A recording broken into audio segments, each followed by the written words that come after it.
Yeah. If you need scratch paper, make sure you come and grab scratch paper. Ready to get me a little bit, sorry. So what we'll do is, Jeez, Josh. so the first step that we want to do is we want to make sure that we can physically see what's going on with this circuit. So I'll kind of, let's see here.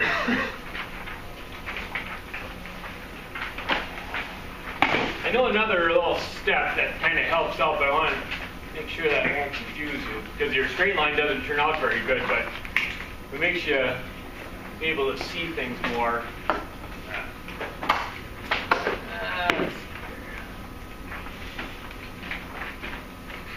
Let's do it the old traditional way. I don't want to change it up. I get nervous when if I'm not consistent on this. If I don't do the same things same way, it's confusing. All right, so our first step is that we want to just go ahead and draw in our current paths and polarities. And we know that always all my total current is going to be coming out of my source voltage. So I'm going to have all my current coming out of my power supply, and it's going to go into my first current node. Some of my current is going to go through R1, and then the remainder of that current then is going to go through R5. And then that current, that is R5, right? Yeah, That's correct? Yeah, I'm sorry, I didn't see it. Yep. So I got my total current. Some of it's going to go through R1, and then the remainder of it's going to go through R5. And then the current that's going through R5, this is why we like to talk to ourselves as we're doing it. So we know that we got how much current we got. We know we got the total current minus R1, which is going through R5. So the total current that's going through R5 is going to come into our next current divider, and then it's going to divide up. Some of the current's going to go through R3, and some of it's going to go through R4, and then those two currents are going to combine and go through R2. So already we should identify that I'm going to have the same amount of current going through R5 as I do R2.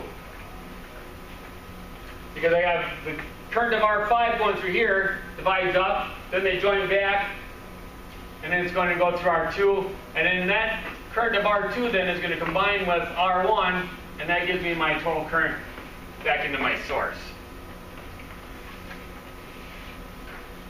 All right, so now what our next step is that we want to kind of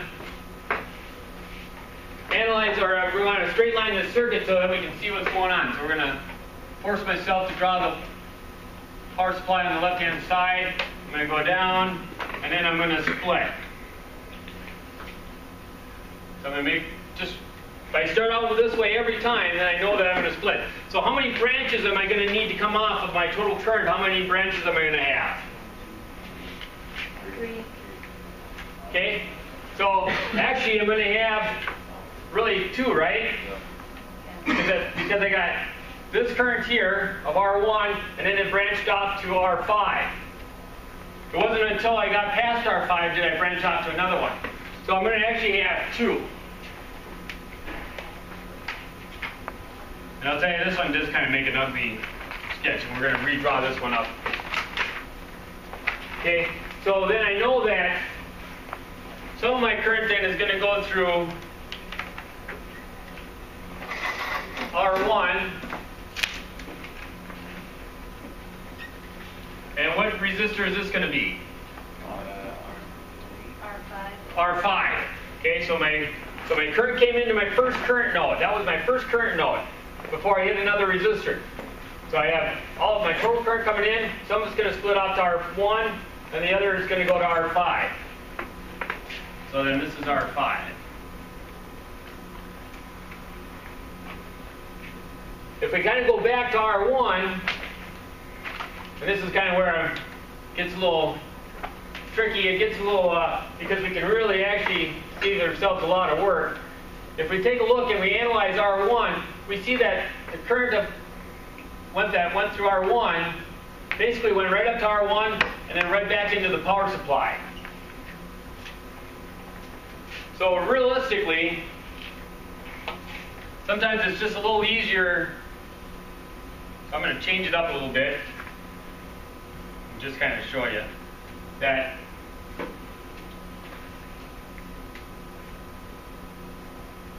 is that step I wasn't going to show you, but I decided to show you.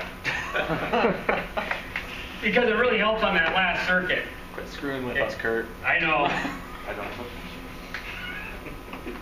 So now you can see that R1 is going right across my source voltage now. So that's just in parallel, right? That's just right across my source voltage. So that's going to be my first branch, and then my other branch is the one that's going to go through R5.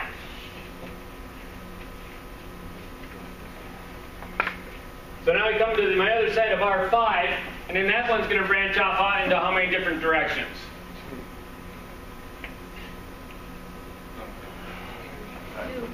2. And it's going to go through which value resistors? R3 and R4. And then those two are going to combine together, and they're going to go through R2. So I combine them, then I go ahead and then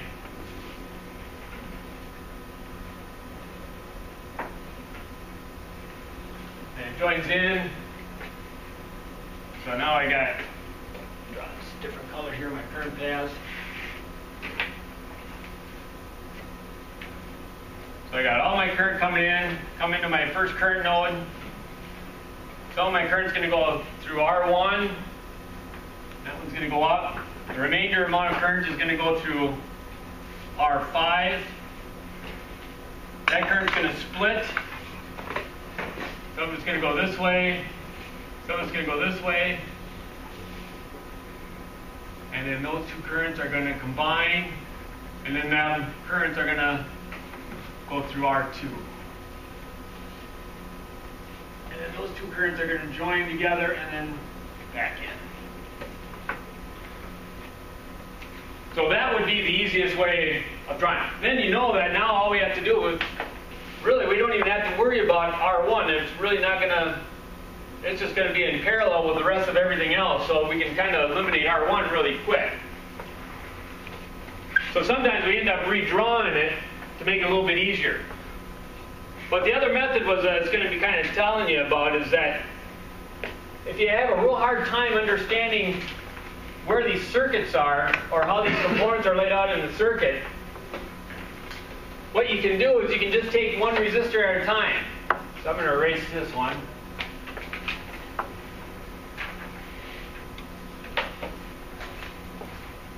Alright, so I'm going to this is going to be our example one. So what I do is it makes for an ugly straight line, but it still works. But if you're really trying to figure out how that resistor is placed into the circuit, what you can do is just start off and just take one path at a time. So for example, I'm going to take all my currents coming out of my power supply. It's going to come through, it's going to go through R1, and I'm going to continue on with that one all the way. And it's always going to seek, if I'm leaving the negative side of the power supply, I'm always going to want to seek the positive side of the power supply, or the more positive side of something else. So I know that R1 is going to try going back to the power supply. All the current is going to try going back into the positive side of the power supply. So then what I can do is I can just go ahead, and whatever I just did here, I just duplicate here. Okay, so there's R1. Now I can do the same thing on the next one. I can come down, and I can just follow another current path. I already know I took care of R1, so I don't need to go through that one. Then what I can do is I can just go another through it. Then I'm going to go through R5. Then I'm just going to follow one path, and I'm going to just take R3. So I'm going to go through R5, and then R3, and it's going to try seeking the more positive side. So now I have that one. So now basically what I do is I just duplicate what I just made for my current path. Now I'm going to go up, I'm going to go through R5, then go through R3, then I'm going to go R2, and then I'm going to go back to my source voltage. So this time I went to R5, R3, and R2. Okay? So now all I have to do is just do it one more time to get my last resistor, and that's going to be R4. So now I already know that I'm going to come out of my power supply, I'm going to go through R5, then I'm going to go through R4, then I'm going to go through R2, and then back into my source. So now I'm going to just duplicate that. So I know that I'm coming out of my source, I'm coming out, I know that I already have to go through R5, I already have R5 drawn in there. So then I'm going to come out of R5. So I'm going to go through R5, I'm going to come out of R5, and I'm going to draw in R4. Then R4, come out of R4, and then I combine to the negative side of R2, which is right here. Then it goes back into there, and then I go through R2. So it's one way of analyzing a circuit, because some of the times these circuits, these resistors get to be very difficult to figure out where they're at placed in the circuit. But if you just take one current path at a time and then just duplicate it, then you see that you can get the same thing. So it came out very similar, you know, but I like to put in my branches and stuff like that, so sometimes just by shifting them off, it gets to be, you know, we still don't see it as well. I like to know exactly how much current do I have going into my next branch, where it's not quite as obvious as that if I just shifted this over a little bit. So it's just another method, a way of doing it. If you're really trying to figure out where in the heck is that resistor lying in the thing, just take one current path and just follow along and then just duplicate it. All right, any questions on the straight lining? Is that pretty straightforward? All right. All right, so we're not going to use this one. But I was just showing you another method of doing it. Just do one path at a time and then just duplicate it. I kind of like my method better because we're actually analyzing the circuit as we go along. You know, we're talking about all the current, we're coming in, we're splitting, some of it's going this way, some of it's going this way. But that other method works nice too if we just have a hard time figuring out where that resistor is going. All right, let's see, let me get some of the values here on here. So, what's my voltage total? 15 volts. 15 volts, okay. Do I have a current or anything? Just 15 volts, okay. Then my value of R1? 10K. 10K. Okay, and then my value of R5? 15. Value of R3? 10K. 10K.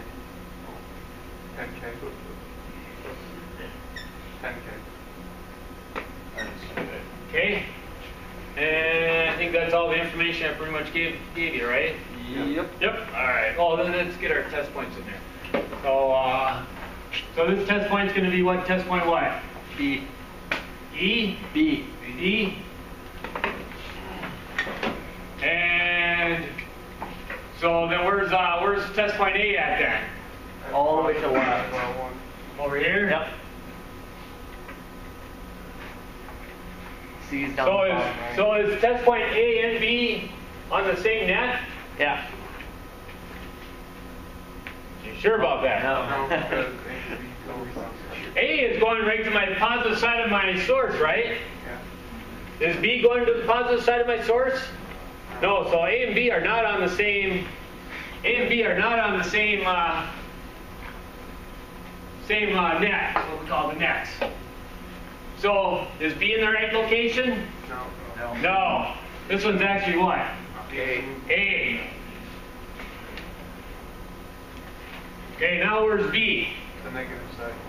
There you go, the negative side of R2 or the positive side of R3 or R4. And that's the way you should describe them. All right, how about test point C? Bottom of R4. Yeah, the negative side of R4 or the positive side of R5. And then test point D? Beneath the source. Bottom. And that's my reference, right? Yes. Yep, so be careful of those. So what test point would this one be? The positive side of R1? A. A. How about the negative side of R3? What would that be? Test point C. Okay? How about my positive side of my source? What test point is that going to be? A. How about the negative side of my power supply? B. D. Yep.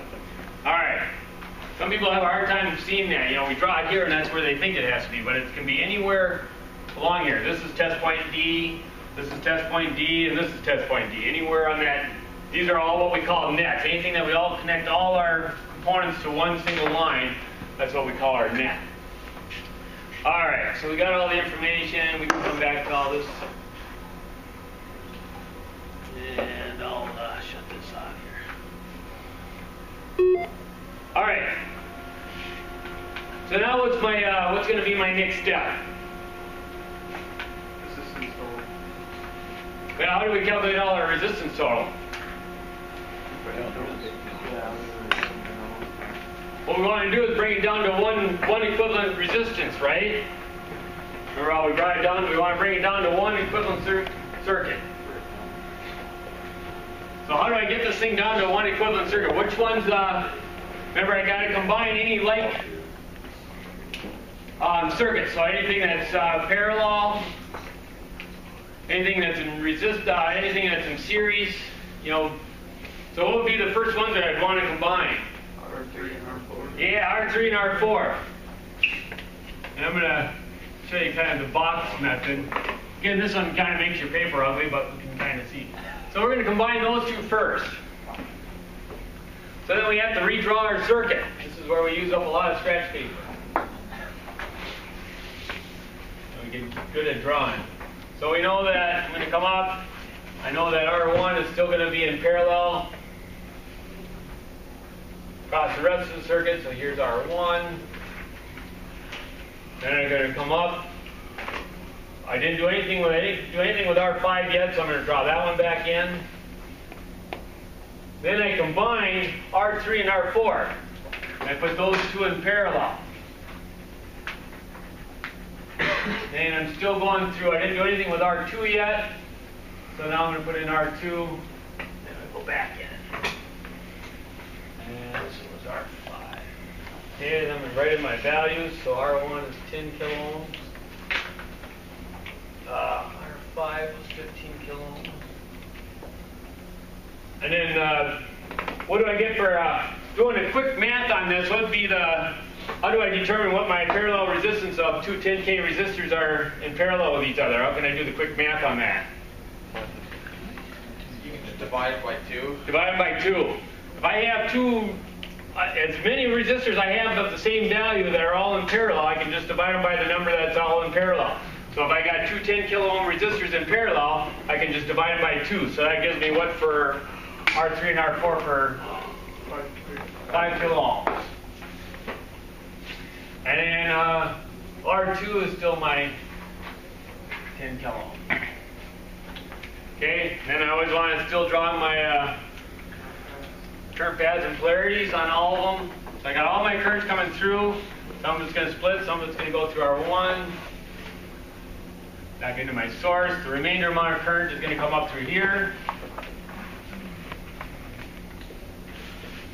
And that's going to join in with R1 and back into my source.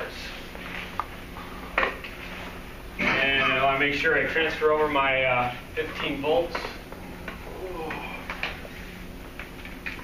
All right.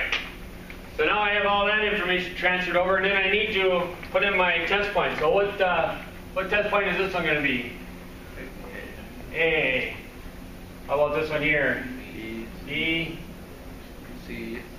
C. And D. Okay. All right. Now what would be my next step? Add up the series resistance. Yep. So now I can add up my series resistance. So what I'm going to do is I'm going to take all this and I'm going to combine all these three resistors. So they're all in series, and so how do I add those in series? Just add them together. So let me redraw my schematic again.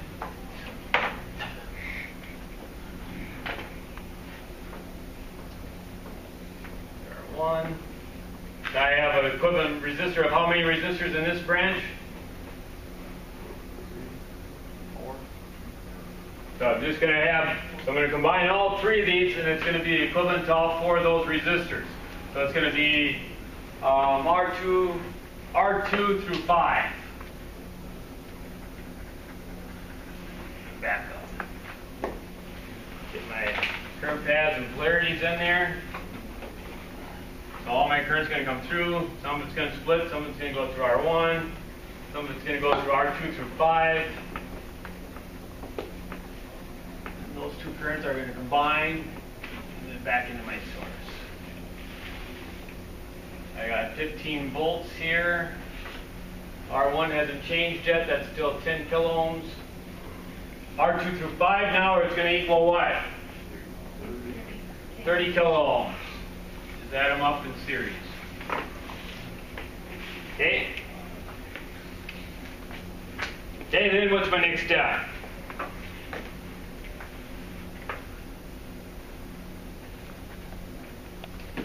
The parallel. Yeah, so now I can, so now I got R1, which is in parallel with R2 through 5. Those are in parallel, so I'm going to add those up in parallel, and I'm going to come down to my one equivalent resistor. That's 15 volts. This is going to be now equivalent circuit to my RT. I'm going to be able to find RT, IT, BT. Do I ask for power on this one? Yeah. Do I? Oh, yeah. Now we're not going to do power. You guys know how to do power, otherwise I'll get too busy on my board here. So do the power on your own, but I don't have room on here for me to write big enough. All right. So now I got this circuit. I combined them all in parallel, came up with my total resistance, and what do I end up for total resistance then? Huh. You said 75 kiloohms? 7.5 kiloohms? And we just double check our work because we know that it's going to be less than our smallest resistor, and it is. Okay, then what else do we know about our last equivalent resistor? Voltage. And we got 15 volts. Okay? Now we can calculate our current. And what do we get for current then? What is it? 3 milliwatts? Or 2 milliamps? 2 milliamps? Everyone agree with that then? All right, so now we have all the information for that equivalent circuit. We're all done other than power, but power is just the product of the volts times the current there. So we're not going to do that because that's not what we really are concerned with right now. All right, so I got all this down, have all this information. Now I'm going to start working my way backwards. So we went from this one resistor, and we're going to these two resistors. And these two resistors are, how are they? In series or in parallel? Parallel. So what remains constant in a parallel circuit? Voltage. So what's going to be my voltage across R1? 15 volts. This is the big tricky thing. You just got to keep on asking yourself, how am I breaking it up? So then we know that we have 15 volts going across each one. So now we can find out all our information. So now we can find out our current going through R1. What's our current going through R1? 1.5 milliamps. Then the current going through R2 through 5? 500 microamps. 500 microamps. Good. All right. So then you always want to double check your work because we know that all my current, my total current was 2 milliamps. So I got my total current coming out of my power supply coming down. I got 2 milliamps of current going through here. 1.5 of the current is going to go through R1, and then 500 micros are going to go through R2 through 5. And if I add those two up, then I got my total current going back in. So we're probably on the right track. So we also know that R1 is 3 times smaller than R2 through 5, so it's going to take 3 times more current than what R2 through 5 is. So that's another way of just double checking, knowing that you're probably doing things right. So then we got all that information. Oh, one thing we forgot to do, put our test points. So here's test point A. What's this test point going to be? D. D. All right. So what do I, now that I have enough information, I can go ahead and get my test point. What do I get for test point A? I should put my ground in here. So what's my voltage at test point A? Plus 15 volts. Plus 15 volts. Once you can find out, we could have found it out even over here, but that's okay. We'll just go over here. And test point D is going to be what? Plus or minus 0 volts. Plus or minus 0 volts. Good. All right, so now we know those two. Now we have all the information we need other than our power. Then we're going to come back and we're going to start transferring over all the information that we know. We know that we have test point A is going to be our 15 volts. Test point D is going to be our plus and minus 0 volts. Test point B we don't know yet. Test point C we don't know yet. We know R1 because we haven't changed anything with R1, so we know that R1 is going to have our 15 volts yet. And that one was going to be our 1.5 milliamps. And we don't know anything else about any of this stuff because it's all broken into here. So we're going to, so R1 is done, taken care of. Now we just have to break out R2 through 5 and break it out through R2 through 5 here. So we're going to take these numbers here, and we're going to break it out across these three, and these three are connected how? Series. Series. So what remains constant in a series circuit? Current. So we're going to take our current, and what's going to go for current for R5 then? 500 microamps. How much current is going to go through R3 and 4? Same thing.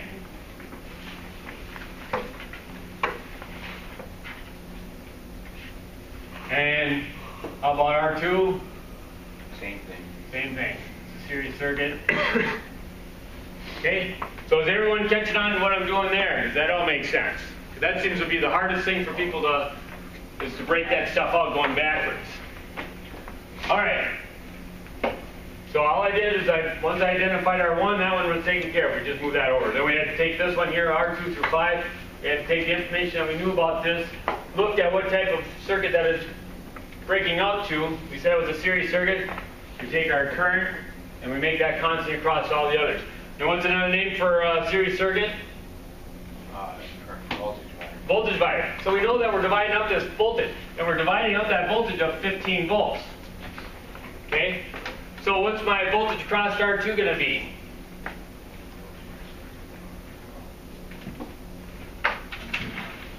5 volts. 5 volts. Okay, and the voltage across R3 and 4? 2.5 volts. 2.5 volts. Okay, and then the voltage going across R5? 7.5. Okay, and if I add up all those voltages, do I equal my 15 volts? Yes. Yep, I should, because that's what I have across points A to D, which is the one across there. So I should be always double checking my work as I go through. All right, so then the only thing I need to do now is figure out what I get for test point B. So what do I get for test point B? So I put my red lead on B, black lead on my reference point. 10. So now I have plus 10 volts in test point B. What about test point C? Plus 7.5. Plus 7.5. Okay.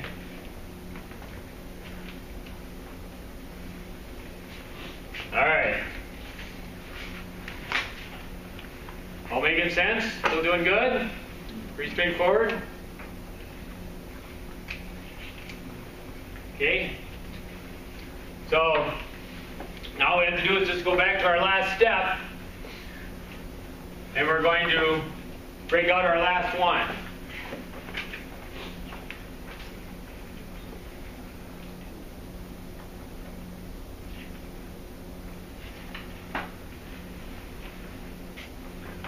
All right, so what's my first step? What do I want to do?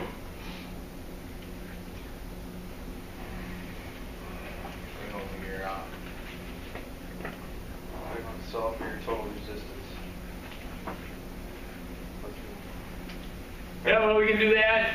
You can bring R1 over. Yep, so bring everything over that you know. So we know that we do have our total resistance, our total current, so we can do all that. So we got total resistance was 7.5 kiloohms. And we should have done that on the other circuits too. We know we have 2 milliamps of current. Yeah, we should have done that here too. We should always be double checking our work. So 7.5 kiloohms, 2 milliamps.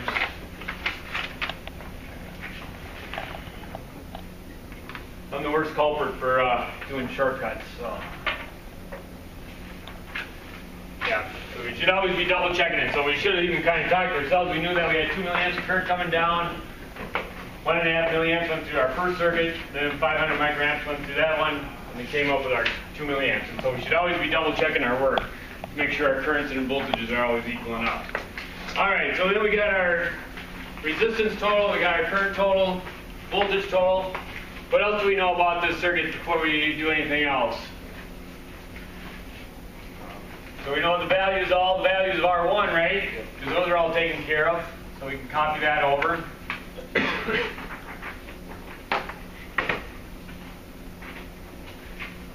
Okay, what else do we know about the circuit? What other values do we already know? Parallel, 3 and 4?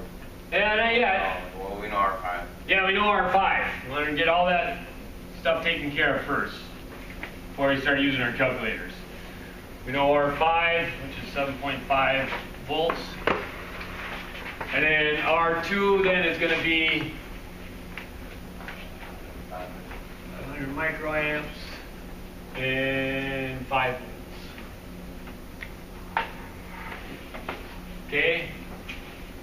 We also know our test points. We know test point A is going to be equal to what? It's going to equal 15 volts. 15 volts. Test point B is going to be equal to what? 10 volts. Test point C. 7.5 volts plus. Yeah, plus, don't forget your polarities.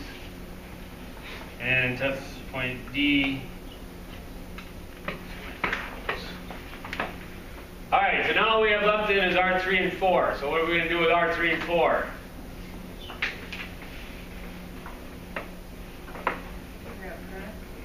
Okay, now we're going to figure out how we're going to figure out our current. Voltage stays the same between parallel. So. Yeah, so the voltage remains constant in our parallel circuit, so we had to carry over our voltage first. So our voltage was what? Going across R3 and 4? 2.5. 2.5 volts. So make sure you carry that information over first.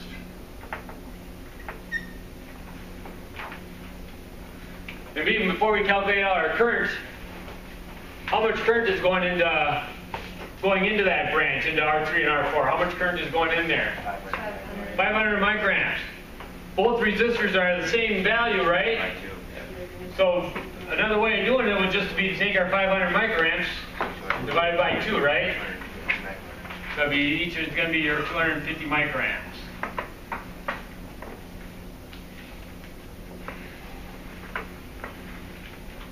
But if we do shortcuts, then it certainly doesn't hurt just to double check our work.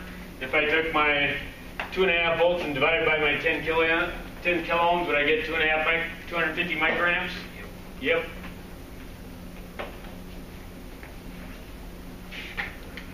All right.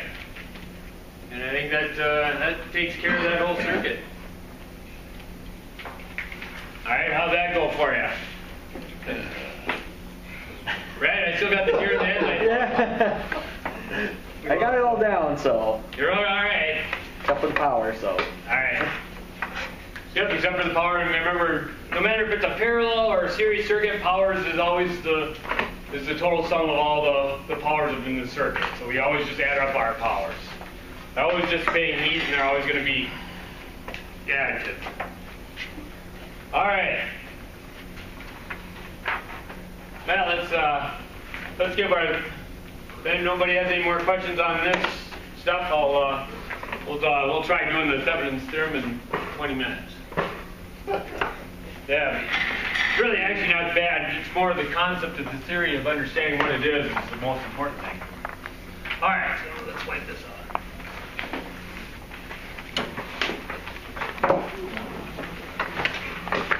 Yeah, so far I like this class. I haven't had anyone asked me a question about the circuit after I erased the circuit.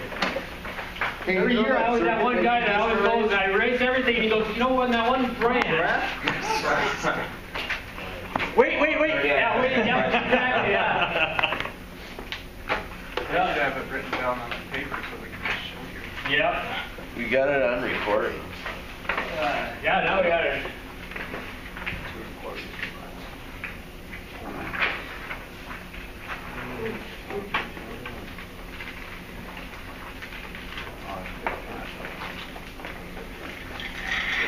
All right, so let's go to our Thevenin's theorem there.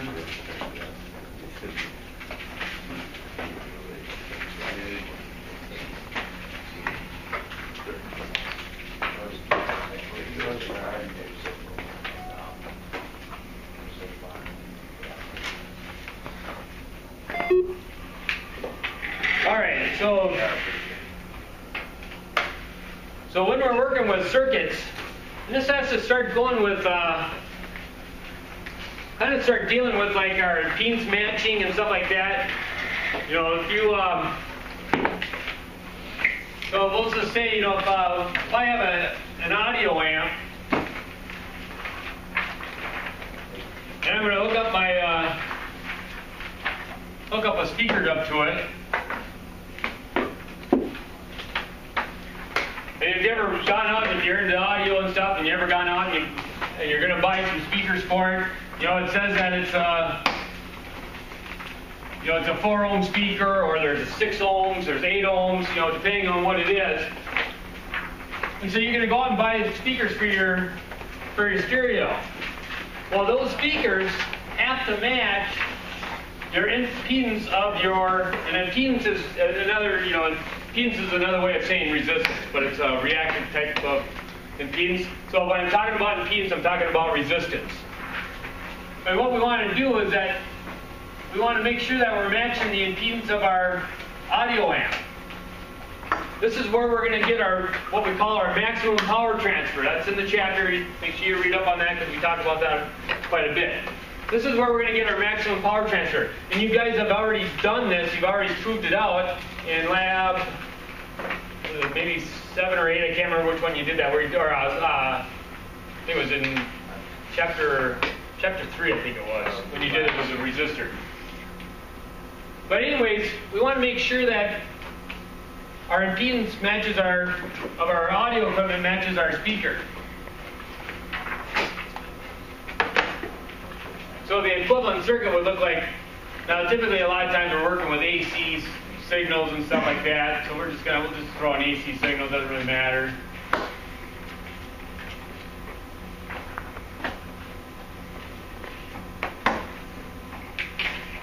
And this portion of it, this is my audio amp. Okay? This 4 ohms is a combination of everything. The output of going out, you know, so here's this is going to be my output going to my speakers. This is where I plug my speakers into it. That impedance across there is going to be the internal resistance of this audio amp, which is in purple, is going to have the equivalent.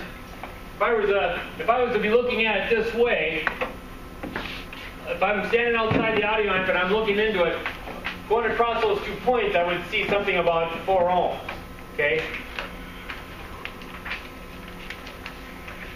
That's the internal resistance of this audio amp.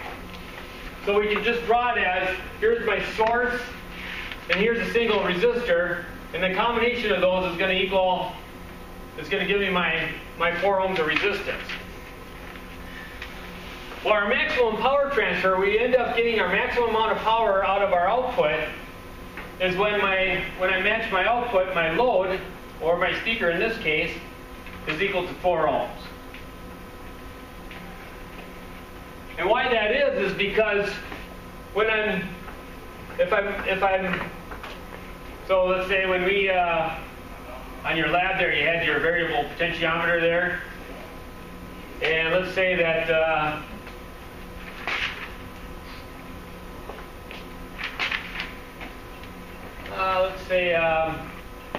let's just say this is a 10 ohm resistor total. and we're going to have our, what we call our rheostat. If I bring this rheostat all the way down and I get my 10 ohms of resistance across here, so I'm going to bring that, let's just bring that right down so we can see it. So I'm going to go through my full 10 ohms of resistance. And I got it in series with it, so I just basically got a series circuit. Here's my source, it's coming out, going across my resistor, going across my load, and then I'm going back into my source there. If I have this thing set so I got 10 ohms of resistance across this resistor, between this resistor and this resistor, which one's going to take the most amount of voltage? 10 ohms. My 10 ohms is going to take, I'm going to have a lot higher voltage on my output. What happens to my current though, if I'm, because my total resistance at this point is, what's my total resistance? So I've got two resistors in series, what's my total resistance? 14 ohms. Okay? And then I'm going to have a certain amount of current. Okay? Well, since I have my maximum amount of resistance, right, I got this wiper all the way down, I got my maximum amount of my resistance going into that, what's going to happen to my IT? Is it going to be at its lowest or at its highest? It's going to be at its lowest. Okay? So across my load, my voltage is going to be high, but my current is going to be at its lowest. Okay? So then my power then, I'm not going to get my maximum amount of power at that point yet because my voltage is at its highest, but my current is at its lowest. So I'm not going to get my maximum amount of power at that point. Now, if I bring this wiper all the way up towards the top, now my total resistance of this thing is going to be equal to 0 ohms. Now what's going to happen to my voltage across this resistor? It's going to go down, and it's going to, and what do I measure across, how much voltage would I actually physically get across something that has 0 ohms? How much voltage? 0. Okay, so my voltage on this one is going to be all the way down. But what's going to happen to my current? It's going to go up. So now my current is going to go all the way up. So now I don't have as much voltage, but I have a lot of current, so I'm not going to get any power out of here because, again, remember, power is equal to IE. So if I take anything times 0, I'm going to get 0 for power. So I'm not going to have my maximum power at that point. But if I bring this down and I go halfway, approximately halfway, and now it equals 4 ohms, now my voltage is going to be divided up equally across the two of them, right? So I'm going to have the same amount of voltage going across it, and I'm going to have my current is going to be at its maximum when my voltage is at its maximum. So right now, when I'm at 4 ohms, both my voltage and my current are both at their maximum amount at that same time. Anything more or less, one of these other two are going to drop. So if I increase my resistance, my voltage starts to drop, or if I increase my resistance here, my voltage starts to go up, but my current starts to go down. If I decrease my resistance, then my current starts to go up, but my voltage starts to drop. So when I'm at my maximum power transfer is when both those are equal to my 4 ohms. And that's what we call our maximum power transfer. And that's the same thing whether if I'm broadcasting out on using a wireless with an antenna, whether if it's a radio station or I'm using a ham radio or whatever, I want to make sure that my antenna, if it's a 50 ohm antenna, I want to make sure that my amplifier going out to my antenna is going to be at 50 ohm. That's where I'm going to max out on my maximum power. That's where I'm going to be able to transmit my signals the farthest. Okay? So when we're looking at our audio equipment now, we should be looking. Okay, if it says 4 ohms on here, then I better make sure that it's 4 ohms for my audio amp. That's where I'm going to get. That's where I'm going to be able to burst my eardrums at the best power there.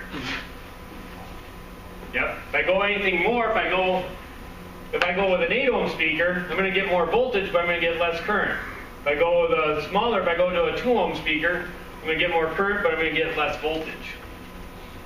And so that's what our maximum power transfer is. And that also relates to our, what we call our Thevenin's resistance.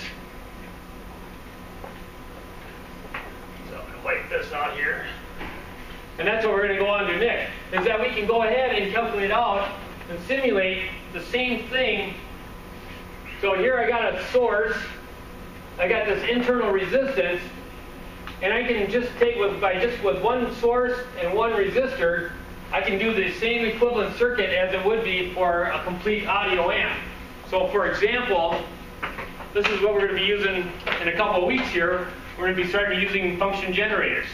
This function generator, it tells you that it has, where is it at here? Should be about 50 ohms, yeah, right here.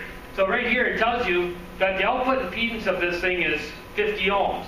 Okay? That 50 ohms is the combination of all this circuitry with the source included in it. So I can bring this one complete circuit, make an equivalent circuit to it,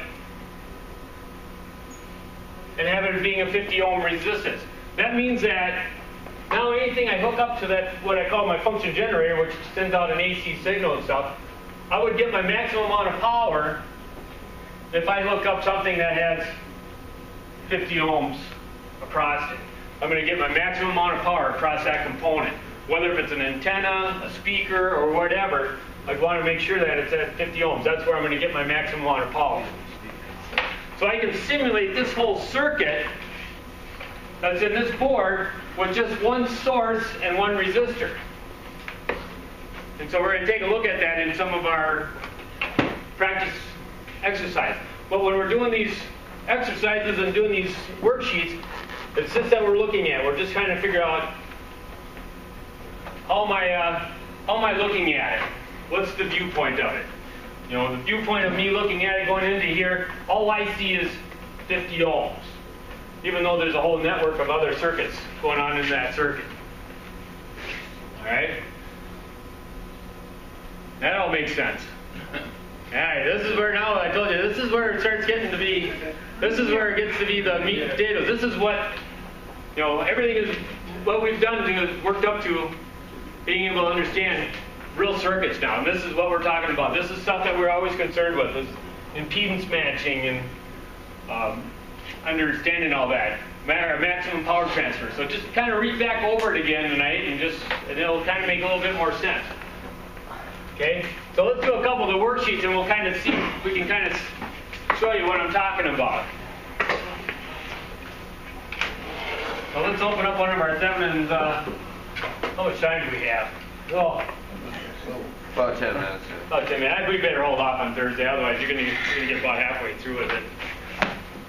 All right. Well, let's on Thursday we'll meet back up in here and we'll go over Thevenin's theorem, and then we have another one that's called superposition, and that superposition is a whole other ball of wax, and that's you know, how do two different sources see the other source, and that's important for us when we're working with solid-state devices, especially op amps and stuff like that. So